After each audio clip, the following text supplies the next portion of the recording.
This is Ben TV. We're at Shepparton Out in the Open Festival, and we're speaking with Neil, the president of Vic Bears Melbourne. Basically what we do, we have some regional members of our group. So basically jumping out, coming out to Shepparton is showing our pride to them, and also acknowledging that we exist as well and that we are embracing all different sides of the community. We're also planning on going to Daylesford for Bear Octobia, which is a 3-day event in early December as well. You have a significant birthday coming up. What celebrations are you organising for that? Well, yeah, it's our 21st birthday. We're actually having an actual dinner for our 21st, as well as it coincides with our normal Den Night meeting, so there'll be cakes as well going around at our normal Den Night events. Could you explain a bit more about the Bear Health initiative? What's that trying to promote and achieving? Well, Bear Heart is what our initiative is called. It was started about 2 years ago. What happens is we're doing about 4 seminars a year, focusing on different aspects. So we're doing one on depression we have had with Are You OK Day. We've also got our Aqua Splash, which is an aerobics class. We're also working on walking groups as well. And basically the whole idea of Bear Heart was to get slight focus on men's health, as in getting bears to walk around, soak up the environment, and also to focus on that, not so we're just a social group anymore. We're branching out into that aspect as well. We've just done a conference on PrEP. So we're in conjunction with the VAC and Pronto as well. We're down in Albury, we're SWAG, which is Social Wodonga Albury Gays. We have a community centre there, and we come up here to connect the dots, meet the locals here. So we invite them down next week for our Pride Fair Day. So yeah, that's what we're here for. Now, you're originally from Melbourne. So Sydney. Sydney. And then Melbourne. Oh, sorry. And then and then Albury, yeah. Okay, so what's the story there? That's a bit of a... Yeah, it is. I grew up in Sydney, love Sydney, but I outgrew Sydney. I felt like I felt like I outlived there. I was there too long. Didn't feel like I lived there anymore, so I went to Melbourne. And then I felt like I was sort of still in Sydney, and then I found the country town, which is a place that is in between, and it's perfect. Yeah, it's a perfect lifestyle. Now, you've been very busy after getting that. Yeah. When I arrived in Albury, there was no visible gay... There's another gay group there, but I didn't connect to that group. It wasn't enough for me. I need to be entertained. I need to... have lots of stuff to do, and so I thought, what am I going to do about that? And I started SWAG. It started off small, and now it's grown to the point where we've got a community centre. But we do shows every month. We get anywhere between 300 to 400 people, sometimes 420, 430. Yeah, it's good. And we won an award, the Globe Award, for connecting the Albury Wodonga community, which was great for us. In 15 months we did that, so... That's a serious achievement. Congratulations. Massive, thank you. What's the main purpose of SWAG? I believe that you said that earlier that there's quite a mix of the local population that are coming to your events. Yeah, it's not just about being gay. It's not about being transgender. It's about being a part of a community. So at our shows, we don't just get LGBTQI and all the rainbow colours. We get Indigenous, we get straight, we get people that you wouldn't believe. They come anywhere up to the age of 85 to 90. So massive mixed group, yeah. So, and we kind of work backwards, where people go out and put a voice there, but we went backwards and went, first of all, if we're going to be in the community, we have to meet the community. So we did that, and we brought the community to us. It is a special occasion. Not only are we here celebrating out in the open in Shepparton, but we have a member that is about to gain her Dykes on Bikes Melbourne back patch. And who would that be? This would be Marsh here. Hi. Hello there, Marsh. Hi. So when did you join the... About a year ago, yeah. Yeah, about a year. And what have you experienced, and what's encouraged you to... Yeah, just wanted a bunch of girls to go ride bike with. I just got my bike and I was new as well, so I wanted to ride with experienced riders as well, and so I can stay safe as well. And what does this achievement mean to you, getting a part? Full member, excitement. being cool. Being part of Dykes on Bikes, we're an official chapter of the San Francisco Club, which started back in '78, and we're very privileged to be a part of that. And this back patch holds a lot of history, and with that comes a lot of commitment with the club. And Marsha's, in the 12 months she's been with us, she's put in a lot of time and effort. People might not know, but she's a bit of a whiz with computers and done a lot to help us out with our website and bits and pieces like that. She rides all the way from Seymour, rain, hail or shine, down to Melbourne for meetings and that, and it's a huge commitment, and we couldn't be more proud to have her part of the club. So congratulations, Marsh. Awesome. Thank you. Well done. You deserve it. Awesome. Thank you.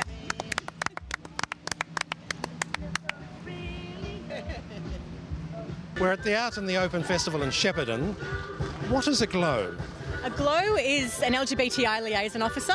They're people that work for Victoria Police.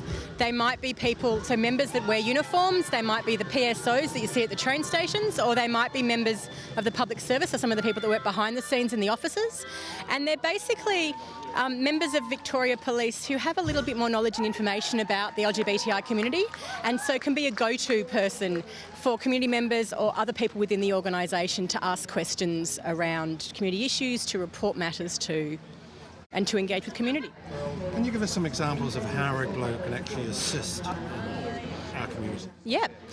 So GLOWs, we have GLOWs based at a number of police stations around Victoria. It's not most of their full-time jobs. They do it on top of their regular day job, being on the van or whatever it is they're doing. But they're a person you can contact if you, for example, want to report a crime. So if you've experienced some kind of, hate crime or a crime motivated by prejudice that you'd like to report to police, and you're not comfortable maybe going into a police station and reporting to somebody across the counter, if you ask to speak to the GLOW or call up first and contact the GLOW, they're sort of like a soft landing for you. They're people that will have a better understanding of some of the issues that are faced, understand appropriate use of language. And if they're not able to assist you directly, they'll be able to refer to the right part of the organisation, but help explain what some of the issues might be as they're making that referral.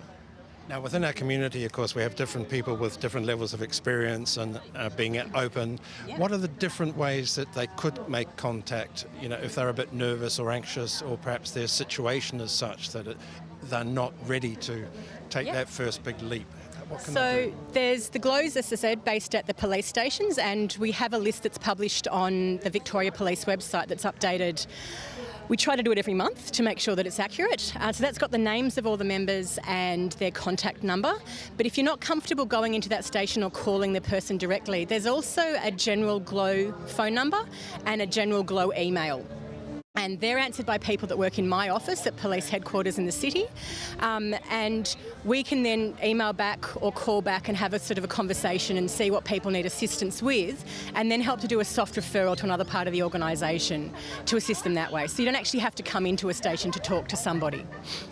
Thank you very much. Thank you. My pleasure. Thank you. So the Out and About program, it's a community visitor scheme. So we arrange volunteers to visit older LGBTIQ people, either weekly or fortnightly, and just have a chat with them, have a cup of tea. Yeah. So what sort of support do they actually provide other than just a companionship? It's just companionship. It's just a friendly visitor, basically. So a lot of older people might be socially isolated or just lonely, or maybe just have lost a connection with the LGBTI community. And so we're just really providing a little bit more community connection. And how would someone make contact to actually find out what's available to them? Yeah, so you can find us on the Switchboard website, or you can email us, or just give us a call and we can provide more details. Is the support available for all members of the community? It's for anyone that's on a home care package or residing in an aged care facility. Out in the Open Festival 2016 here in Shepparton. Damien, a successful year for you. A wonderful year for us. We've had 13 events this year over 3.5 days, and we're not even halfway through. We're here today. It's Carnival Day in the Queen's Gardens.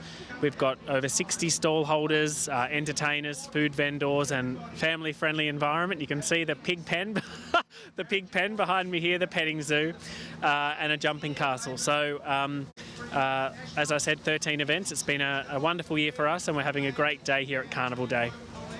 So what does Shepparton have to look forward to over the next 12 months? The next 12 months. So we're at 5 years and we've grown. You know, we had a couple of events yesterday with over 120 people at each event, and they were the health forums.